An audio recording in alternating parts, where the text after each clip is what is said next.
sabios, expertos y genios que sueñan con ser un ejemplo en el tiempo, expandiéndose. Usted hoy va a disfrutar de una gran entrevista que tendremos a una persona que la verdad admiramos muchísimo y que ya como decíamos en nuestra publicidad, es escritora, es músico, pianista clásico y actriz, pero también tiene pues una condición profesional muy especial y que también nos hablará de esto, y es que es bióloga y quien pues ha tenido pues muchísimo éxito también en su proceso de formación en esta línea. Así que usted no puede perderse esta entrevista y creo que ya tenemos a nuestra invitada con nosotros. Está ahí y darle la cordial bienvenida a Carmen. Carmen, ¿cómo estás? Hola, buenas tardes, buenas casi noches aquí en España. Muy bien, encantada de estar aquí con todos vosotros. Muchas Qué gracias bueno, qué bueno, por la in- verdad, encantados nosotros de poder compartir contigo esta experiencia tan hermosa y de tener este conversatorio que la gente va a disfrutar muchísimo porque tú tienes un gran talento, el cual queremos compartir con toda nuestra audiencia y muchísimas facultades que la verdad nos sorprenden y queremos que comparta con nosotros esta experiencia. Cuéntanos un poquito, Carmen, cómo está Madrid, cómo está España con todo este tema de la pandemia. ¿Cómo están ustedes viviendo esta desescalada?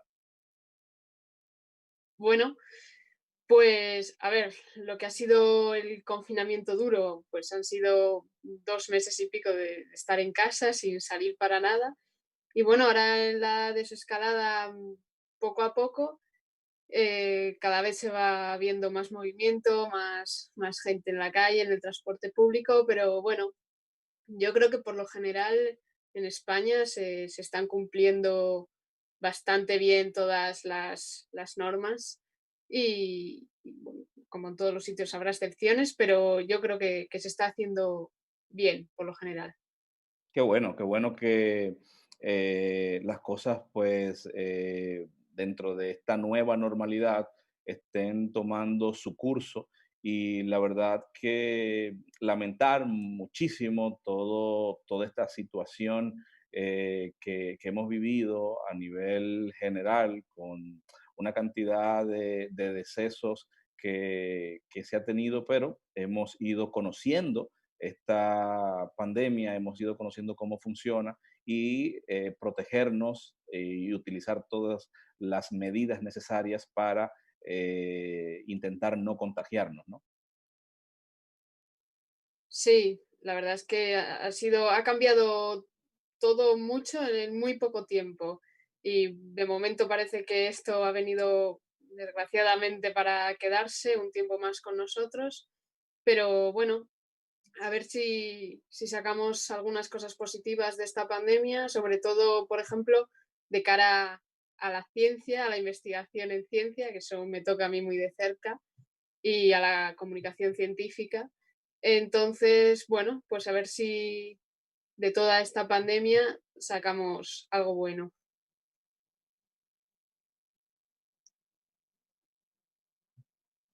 Bueno, Carmen, pues la verdad es que nada, yo creo que yo te voy a comprometer hoy, ya que tú también eres comunicadora, a que tengamos una conversación fluida, que podamos manejar distintos temas en el camino, pero dentro de estos temas a mí me gustaría conocer un poco de tu historia, porque sé que tú desde pequeñita, desde muy pequeñita, pues inicias con el tema de la escritura. Tú ya a los 8, 9 años venías participando dentro de lo que eran concursos y concursos literarios, ¿no? Y tuviste la oportunidad de ganar lugares importantes. Cuéntanos un poquito de este inicio de tu carrera ya como escritora, luego pues como músico y actriz.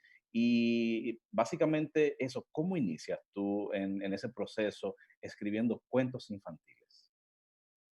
Bueno, pues recuerdo que un día llegó una carta a casa y eran las bases de este concurso. Es un concurso de la ONCE, se llama Prometeo. De hecho, creo que se sigue haciendo. Y podías presentar o un cuento o una poesía o creo que una obra de teatro. Y bueno, de los tres géneros, a mí el que me gustaba más era el cuento.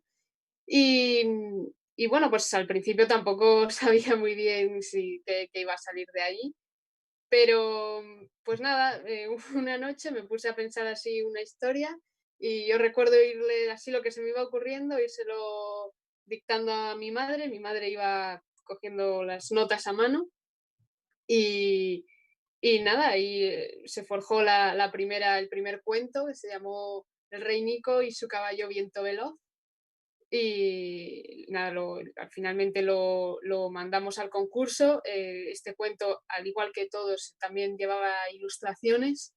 Las ilustraciones estaban hechas por una compañera mía de clase del colegio, Pilar González, y ella veía bien, pero estaba admitido que los ilustradores no fuesen afiliados a la ONCE, entonces se lo pedí a ella. Y con este cuento ganamos el segundo premio, así que súper contentas, la verdad. Luego al año siguiente volvió a llegar la carta y dije, bueno, pues el año pasado fue bien, me lo pasé bien, porque eso también es importante, ¿no? Disfrutar con lo que haces. Entonces dije, bueno, pues voy a probarlo otra vez, a seguir escribiendo de esta segunda vez salió el cuento Pinzas, Trotamares y su pandilla. Está ambientado en el mar, en concreto en una playa de Llanes, Asturias, el Sablón. Y, y con la ilustradora volvió a ser Pilar González y en esta ocasión nos llevamos una mención especial y al año siguiente no recuerdo muy bien por qué no me presenté, pero al siguiente volví a hacerlo, en esta ocasión con los Free Riders de Cuatro Vientos. Aquí trasladamos la historia a un paraje de nieve y esquí. Y en este caso yo me había mudado, antes vivía en Zamora y me mudé a Madrid y en esta ocasión el ilustrador fue otro compañero de clase, Guillermo Basterrechea, y también nos conseguimos llevar el segundo premio. Y la verdad es que desde entonces no he vuelto a presentarme a ningún concurso Prometeo ni a otro tipo de concursos, pero bueno, me sigue gustando escribir, creo que no se me da mal, tengo facilidad para ello. Qué bien, la verdad, pues una historia bien interesante porque ya desde niña tenías ese hábito de la lectura y la escritura y pudiste pues lograr dos segundos lugares y una mención. Sí. ¿Cómo inicias la música, Carmen? ¿Eres pianista clásica, ya pues con todos los niveles del conservatorio finalizados, es decir, ya pianista, ¿no? Y esta historia de la música te viene igual desde pequeña también, ¿las mezclabas con la escritura en su momento o fue posterior a esto? Sí, no, estaba todo mezclado. Yo con el piano, recuerdo que, bueno, una de las extraescolares a la que me apuntaron mis padres cuando tenía nada, 5 o 6 años, fue música, así en una escuelita. Entonces, bueno, ahí empecé a familiarizarme con el piano, con el lenguaje musical y cuando cumplí los 10 años, que también ya nos habíamos trasladado aquí a Madrid, decidí ingresar en el Conservatorio Profesional de Arturo Soria, obtuve plaza para entrar. Esto lo comenté en la entrevista anterior, pero vuelvo a decirlo, el primer año no obtuve plaza en piano, entonces comencé con el acordeón, que la verdad fue un descubrimiento totalmente. Fue, es un instrumento muy bonito, pero al final de ese año, en mayo, realicé el examen para el cambio de instrumento y a partir de ahí ya con el piano hasta ahora.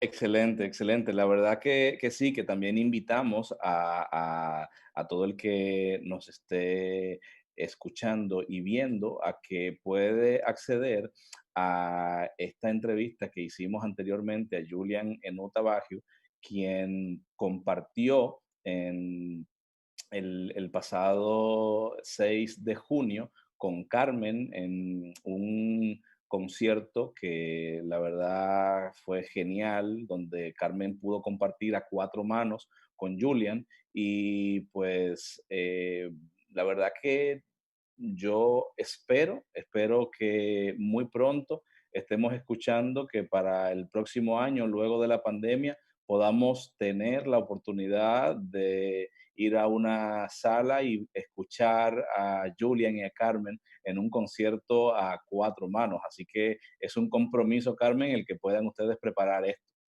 Sí, la verdad es que nos gustaría porque, bueno, llevamos algunos meses hablando sobre el tema de formar un dúo y es algo que los dos tenemos en la cabeza de tocar a cuatro manos porque realmente es muy divertido, siempre cuando tocas acompañado es más divertido que tocar solo y, y creemos que puede también estar bien de cara al público, es un concierto diferente ver un concierto a cuatro manos que de un solista y también los queríamos enfocar un poco algunos como conciertos didácticos. A ninguno de los dos nos gusta el tema de los conciertos clásicos en el que llega, por ejemplo, el pianista, saluda, se sienta, toca todo el repertorio que haya llevado para ese concierto, saluda y se va. A nosotros la verdad es que nos gusta interaccionar más con el público, contar un poco, pues, cuáles son las obras que vamos a tocar y qué sentido tienen un poco para nosotros. Entonces, creo que lo llevaríamos un poco en ese sentido. Y bueno, pues a ver, ahora estamos buscando piezas, buscando repertorio. También como es para cuatro manos, es fácil buscar reducciones de obras que a lo mejor son orquestales y que conoce todo el mundo. Entonces, porque también queremos llevarlo un poco a eso, a obras que a lo mejor conozca mucha gente, no ser exclusivos para súper entendidos de la música clásica. Claro, sino que este concierto pues lo pueda disfrutar mucha más gente, no un público específico de seguidores clásicos, ¿no? Sí, exacto. Entonces, siempre yo tenía un profesor de historia de la música que nos hablaba de los hits de la música clásica, que son esos que conoce todo el mundo. Entonces, llevarlo un poco por ahí, en esa línea. Excelente, la verdad es que sí, creo que puede tener pues muchísimo éxito, ya que hay muchísimas piezas, como decía tu profesor, que son hits del clásico y que en un concierto a cuatro manos sería espectacular poder disfrutar. Sí, además, bueno, yo creo que también entra el factor de que los dos intérpretes tenemos discapacidad visual, Julian la ceguera total y yo un resto visual, que bueno, eso para el público también tiene un cierto impacto. Hablemos un poquito de esto.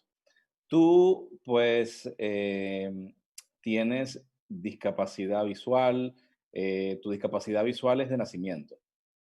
Sí, sí, sí, Y yo coma congénito y tienes glaucoma congénito. sí. ¿Y cómo has podido desde tus inicios formativos, ¿no? El tema académico, ¿cómo Ujú. has podido lidiar con todo esto? Porque tenemos quizás dos aspectos, que son los niños que después de cierta edad contraen algún tipo de discapacidad visual y ameritan una rehabilitación, y ya los niños que tienen a nivel congénito una condición y que es parte de su día a día. En tu caso, ¿cómo ha sido ese proceso en la parte académica y en las herramientas que has venido recibiendo de tu entorno académico y tu entorno familiar? Bueno, la verdad es que todo ha sido muy favorable siempre, no tengo ninguna queja. Y, por ejemplo, los estudios, cuando era más pequeña, que la carga lectiva era menor, lo que utilizaba es una telelupa.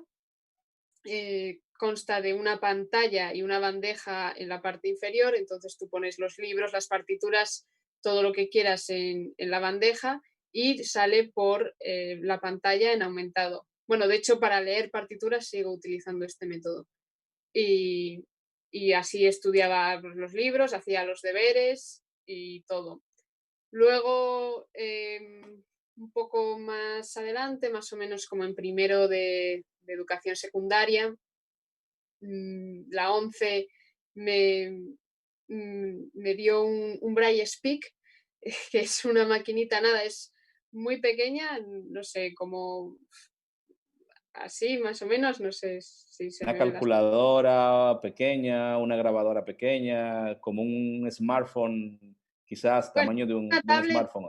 o sea, de tamaño como una tablet pequeñita, pequeñita, y lo que tenía eran los 6 puntos para escribir en braille y el espacio, y entonces tú allí escribías en braille, con el alfabeto braille, y luego podías pasarlo a tinta. La verdad es que, bueno, era un poco anticuado porque funcionaba con los disquetes de 3,1 estos cuadrados que iban en disquetera, que ya por ese entonces casi Los nadie floppy, tenía, sí. pero bueno, por suerte en mi colegio la tenían y los profesores me corregían así los exámenes. Y ya en cuarto de la ESO, primero de bachiller, segundo, los exámenes los hacía a ordenador, los deberes también, y empecé a estudiar con audiolibros. Que la verdad aquí agradecerle todo el trabajo que hicieron a mis padres, porque eh, nosotros encontrábamos el libro en PDF o me lo pasaban mis profesores el libro en PDF y había, cuando estaba en PDF, cuando no, había que coger el libro, escanearlo, el PDF que se obtenía, pasarlo con el OCR a algo más o menos legible y luego pasarle un programa que se llamaba el Text Aloud, ahora seguramente haya otros, que ya lo convertía en voz. Te lo convertía en voz. Sí, Claro, la metodología para tú poder eh, gerenciar todo tu proceso de formación era a base de audiolibros y sin embargo me comentas que ya para la secundaria podías tener un ordenador y también interactuar con los lectores de pantalla que te permitían segurísimo que leer de una forma más fluida, ¿no? sí, lo único que, bueno, de aquella, yo ahora mismo tengo, en cuanto entré en la carrera, me compré un Mac, porque la verdad es que yo pienso que Apple en accesibilidad es de lo más avanzado. Entonces, bueno, de aquella de cuarto de la ESO, bachiller, tenía un Windows y usaba el programa JAWS, que es otro lector de pantalla de la 11. Y bueno, lo que ocurría con este lector de pantalla es que cuando le metías un PDF muy grande, como es el caso de los libros de texto, se, se colgaba. Sí, tenías problemas. ¿Tú, cuál fue la última versión que usaste de este lector de pantalla? ¿En qué año? Pues en el 2012, 12, 13. Muy bien. No, y la verdad que ha avanzado enormemente lo que son las actualizaciones de todas las plataformas tecnológicas en beneficio de las personas con discapacidad.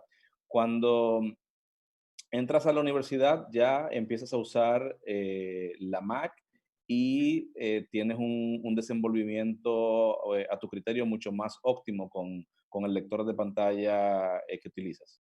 Sí, porque, por ejemplo, le puedo meter PDFs de 500 páginas que ahí los abre, los lee súper bien. Y bueno, lo que hacía en la universidad básicamente era, iba con mi Mac, yo tomaba mis apuntes, como todos mis compañeros, y bueno, luego pues en Word y ya con el lector de pantalla yo leía ese Word. Claro, yo también quiero comentar, que esto no lo he dicho, que yo siempre, nunca he visto la pizarra.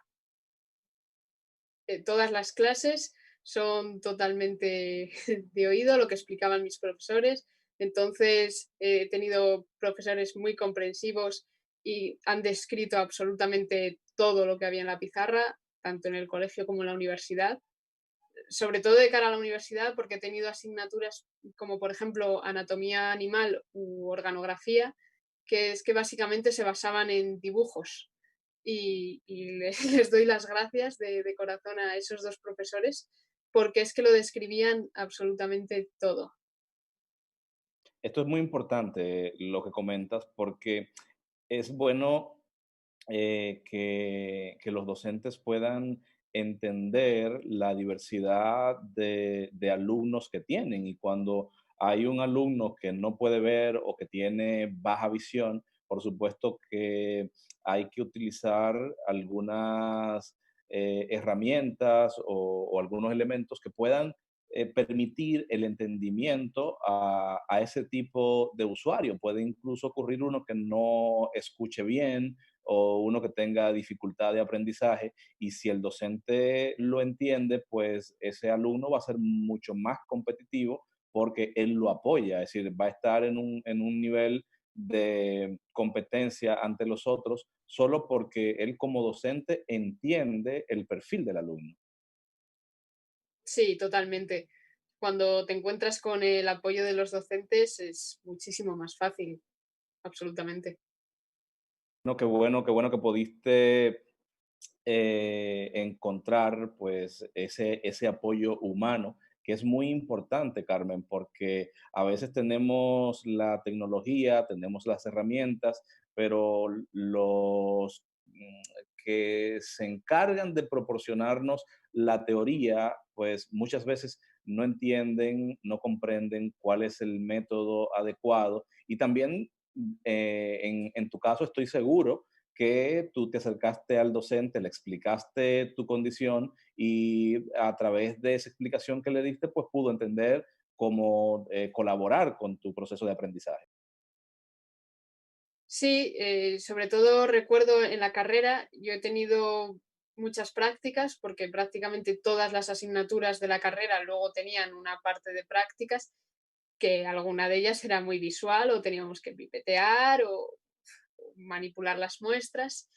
Entonces, yo al principio de curso hablaba con el profesor, a ver cómo podemos hacer este tema de las prácticas. Recuerdo que de hecho, entre segundo y tercero, cuando iba a pasar a tercero de carrera, en el primer cuatrimestre iba a tener una asignatura que era parasitología, sobre los parásitos. Y bueno, las prácticas consistían en ver algunos de estos parásitos al microscopio. El año anterior, en microbiología, me había sucedido algo parecido con las prácticas, que teníamos que ver las bacterias al microscopio. Y bueno, lo habíamos hecho acoplando una cámara al microscopio. Entonces, esto se lo habían comentado mis profesores de microbiología, a la profesora de parasitología, pero, pero me encantó porque me llamó esta profesora el 16 de julio, o sea que en pleno verano, las clases empiezan a principios de septiembre y me estoy preparando las prácticas del año que viene. ¿Te importaría pasarte por la universidad y vemos a ver si la pantalla que he escogido te viene bien, si lo ves bien donde la he situado? O sea, súper implicada.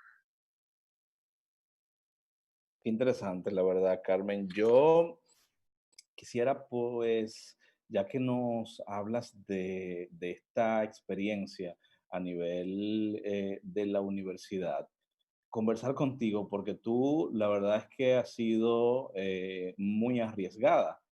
Inicias escribiendo ya desde tus 8 o 9 años, eh, como todo prodigio en temas de la música, inicias desde pequeña, inicias con la oportunidad que te da el conservatorio de tocar el acordeón, pero por supuesto consigues tu objetivo, que es el piano, te formas en el piano, logras obtener ya todo el éxito del mundo como estudiante y finalizar los estudios de piano en el conservatorio. Pero en este proceso, Carmen, yo quiero que por favor tú me comentes cómo es eso de que decides estudiar biología sanitaria teniendo una discapacidad visual, teniendo quizás la dificultad de eh, acceder a materias específicas y sobre todo, Carmen, las barreras humanas. Coméntame un poco de esta iniciativa y cómo se fue dando todo este proceso hasta lograr finalizar esta carrera.